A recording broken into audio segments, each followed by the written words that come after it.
The Boeing AGM-69 SRAM, short-range attack missile, was a nuclear air-to-surface missile.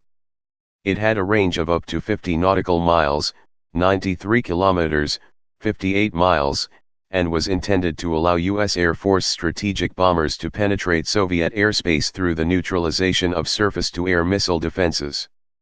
SRAM was designed to replace the older AGM-28 Hound Dog standoff missile, which was tasked with the same basic role. Hound Dog was a very large missile that could only be carried in pairs by the B-52, so some aircraft were tasked with suppressing Soviet missile and radar sites while others would carry on to strike their strategic targets.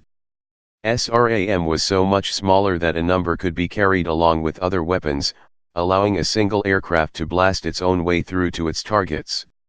SRAM entered service in 1972 and was carried by a number of aircraft, including the B-52, FB-111A, and the B-1B.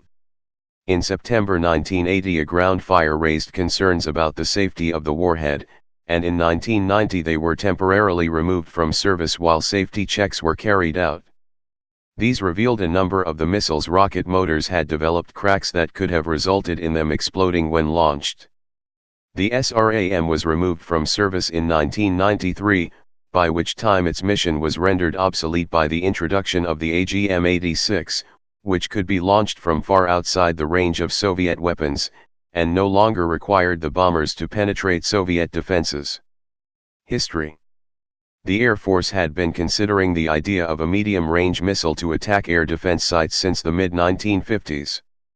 This concept became more important with the Soviet introduction of the SA-2 missile, which presented a serious threat to Strategic Air Command's bomber fleet.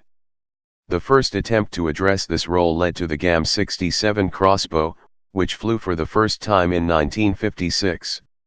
However, the crossbow's subsonic speed meant it could not get far enough ahead of the bomber to be useful.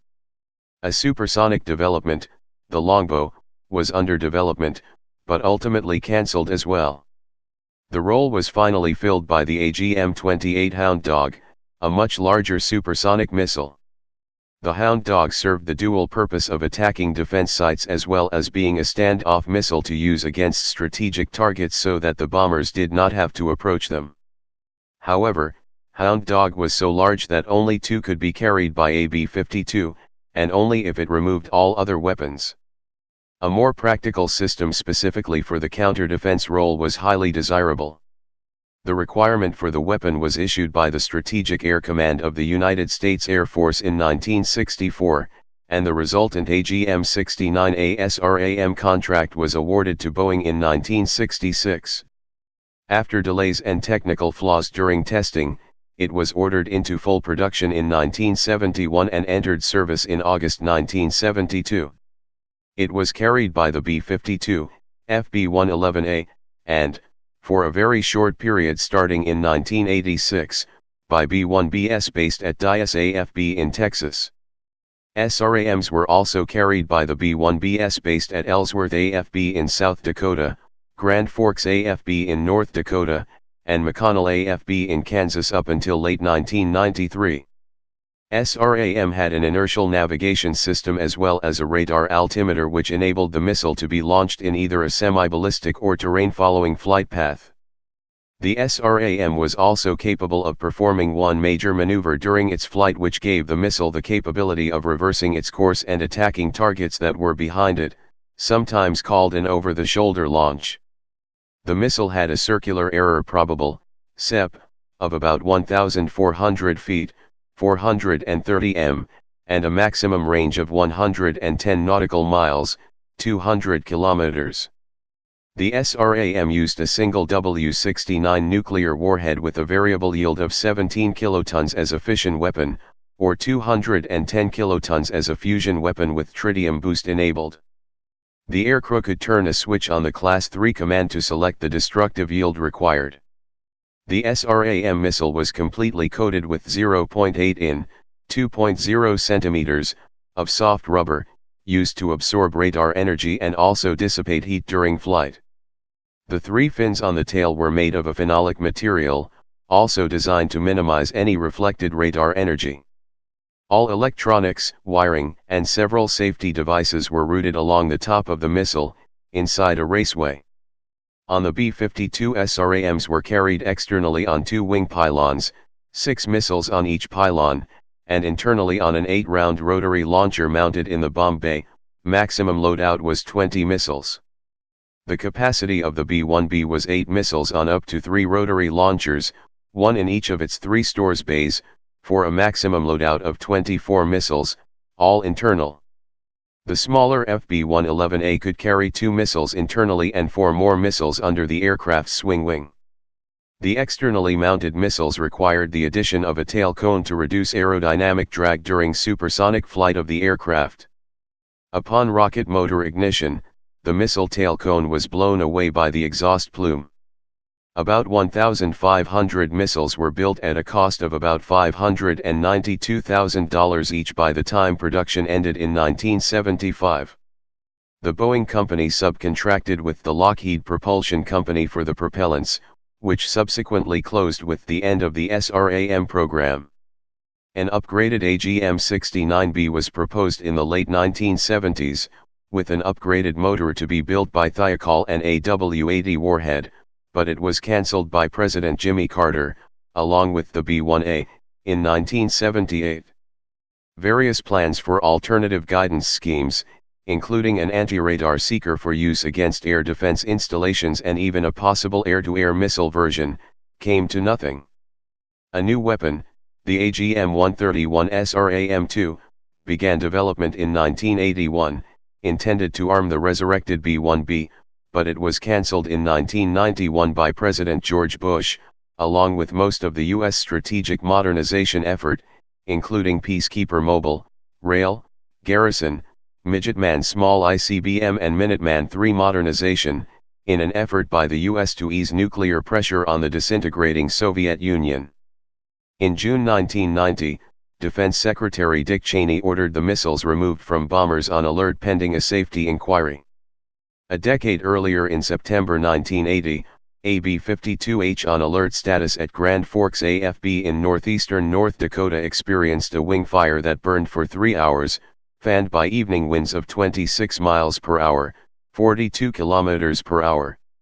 Fortunately, the wind direction was parallel to the fuselage, which likely had SRAMs in the main bay. 8 years later, weapons expert Roger Bitzel testified to a closed U.S. Senate hearing that a change of wind direction could have led to a conventional explosion and a widespread scattering of radioactive plutonium. The AGM-69A was retired in 1993 over growing concerns about the safety of its warhead and rocket motor. There were serious concerns about the solid rocket motor, when several motors suffered cracking of the propellant, thought to occur due to the hot/cold cycling year after year. Cracks in the propellant could cause catastrophic failure once ignited. The SRAM was effectively replaced by the AGM-86 cruise missile. Service history. The number of AGM-69 missiles in service, by year. 1972 to 227. 1973 to 651. 1974 to 1149. 1975 to 1451. 1976 to 1431. 1977 to 1415. 1978 to 1408. 1979 to 1396. 1980 to 1383. 1981 to 1374. 1982 to 1332. 1983 to 1327. 1984 to 1309. 1985 to 1309. 1986 to 1128. 1987 to 1125. 1988 to 1138. 1989 to 1120. 1990 to 1048, deactivated by President George H. W. Bush. Specifications. Length, 15 feet 10 in, 4.83 m, with tail fairing, 14 feet 0 in, 4.27 m, without tail fairing. Diameter, 17.5 in, 0.44 m. Wingspan, 2 feet 6 in, 0.76 m. Launch weight, 2,230 pounds, 1,010 kilograms. Maximum speed, Mach 3.5. Maximum range, 35 to 105 miles, 56 to 169 kilometers, depending on flight profile. Power plant, 1 times Lockheed SR-75 LP-1 two-stage solid fuel rocket motor. Guidance, General Precision / Kierfot KT-76 IMU and Stewart Warner Radar Altimeter. SEP, 1,400 feet, 430 m. Warhead, W-69 thermonuclear, 17 to 200 kt of TNT. Please subscribe and thanks for watching.